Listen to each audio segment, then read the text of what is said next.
آج میں آپ کو ایسے ملک کے بارے میں بتانے جا رہا ہوں جو دنیا کا دوسرا خوشحال ملک ہے۔ اس ملک میں کوئی جنگل نہیں اور یہاں کے لوگ اپنے نام کے ساتھ سرنام کا استعمال نہیں کرتے جیسے دوسرے یورپ کے ملکوں میں ہوتا ہے، بلکہ ماں باپ کا نام سرنام کے طور پر استعمال کرتے ہیں۔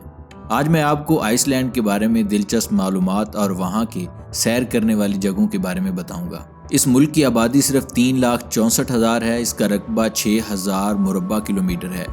95% لوگ شہروں میں رہتے ہیں۔ یہاں کے لوگوں کی اوسط عمر 38 سال ہے اور پاکستان کے لوگوں کی اوسط عمر 22 سال ہے۔ مطلب پاکستان میں زیادہ آبادی کی عمر کم ہے جبکہ آئس لینڈ کے زیادہ لوگوں کی عمر زیادہ ہے۔ آئس لینڈ میں متوقع عمر 82 سال ہے جبکہ پاکستان میں متوقع عمر 67 سال ہے۔ مطلب وہاں کے لوگ زیادہ لمبی عمر پاتے ہیں۔ یہاں پر کوئی جنگل نہیں ہے اور یہ پہاڑوں کا ملک ہے۔ اس میں بہت سارے آتش فشاں ہیں اور تقریباً ہر 4 سال بعد کوئی نہ کوئی آتش فشاں پھٹ پڑتا ہے۔ آئس لینڈ کو یورپ کا سب سے خوبصورت ملک کہا جاتا ہے۔ اس کے پیچھے یہ وجہ ہو سکتی ہے کہ ایک تو یہ صاف ستھرا ملک ہے اور دوسرا یہ کہ یہاں پر آبادی بہت کم ہے اور یہاں پر صفائی رکھنا ان لوگوں کی اخلاقیات میں شامل ہے۔ آپ کو اس ملک میں کہیں بھی گندگی نام کی چیز نظر نہیں آئے گی۔ ڈنمارک کے بعد آئس لینڈ دنیا کا سب سے زیادہ خوشحال ملک ہے اور یہاں پر 100% لوگ پڑھے لکھے ہیں اور ہر ایک کے پاس اچھی نوکری ہے۔ آئس لینڈ کا دارالحکومت ریکجاوک ہے۔ اس شہر میں پورے ملک کی 60% لوگ رہتے ہیں۔ یہاں پر گھروں کی چھتوں کو رنگ کیا جاتا ہے، اس لیے اگر آسمان سے دیکھیں تو ایسے نظر آئے گا جیسے کوئی قوس قزح۔ یہاں پر کوک دنیا میں سب سے زیادہ پی جاتی ہے۔ آئس لینڈ کے لوگ دنیا کے تمام لوگوں سے زیادہ فلمیں دیکھنے کے شوقین ہیں۔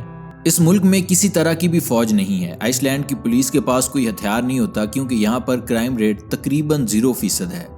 آئس لینڈ میں تقریباً 100% لوگوں کے پاس انٹرنیٹ کی سہولت موجود ہے۔ صفائی ہونے کی وجہ سے اس ملک میں کوئی مچھر نہیں ہے۔ اس شہر کے لوگ بہت زیادہ محنتی ہیں اور پورے یورپ میں سب سے زیادہ ویکلی ورکنگ آورز اس شہر میں ہوتے ہیں۔ یہاں پر لوگ ایک ہفتے میں 45 گھنٹے کام کرتے ہیں، اس لیے تو یہ ملک بہت زیادہ ترقی کر چکا ہے۔ اس ملک میں 1915 سے لے کر 1989 تک شراب پر پابندی تھی اور اب یہاں پر 1 مارچ کو شراب ڈے منایا جاتا ہے کیونکہ اسی دن شراب کے اوپر سے پابندی ہٹا لی گئی تھی۔ آئس لینڈ کے لوگوں میں تقریباً 10% لوگ کسی نہ کسی کتاب کے مصنف ہیں۔ اس ملک کا نیشنل کھیل ہینڈ بال ہے۔ جون اور جولائی میں اس ملک میں سورج ڈوبتا نہیں ہے، مطلب یہ کہ یہاں پر جون اور جولائی میں رات نہیں ہوتی۔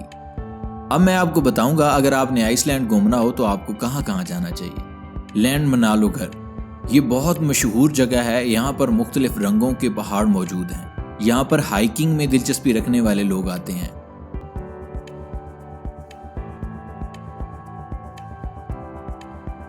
وولکینک ریورز آئس لینڈ کی بہت سی ندیاں ایسی ہیں جو مختلف سرسبز پہاڑوں اور آتش فشاں کے راک سے گزرتی ہوئی جاتی ہیں۔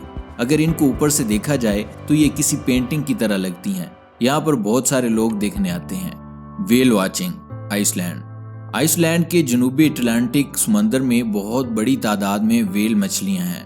ان کو دیکھنے کے لیے اپریل سے اکتوبر تک کا وقت بہت اچھا ہے۔ دنیا بھر کے لوگ یہاں ویل دیکھنے آتے ہیں۔ آئس لینڈ کی آبشاریں دنیا کی سب سے خوبصورت ترین آبشار مانی جاتی ہیں جس کو دیکھنے کے لیے ہزاروں لوگ آتے ہیں۔ آئس لینڈ ایک مہنگا ملک ہے۔ اگر آپ کو یہ ملک دیکھنا ہے تو آپ کو تھوڑے سے زیادہ پیسے خرچ کرنے پڑیں گے۔ امید ہے آپ کو یہ ویڈیو پسند آئی ہوگی۔ اگر آپ کو یہ ویڈیو پسند آئی ہے تو اس کو لائک کریں، اپنے دوستوں کے ساتھ شیئر کریں اور ہمارے چینل کو ضرور سبسکرائب کریں۔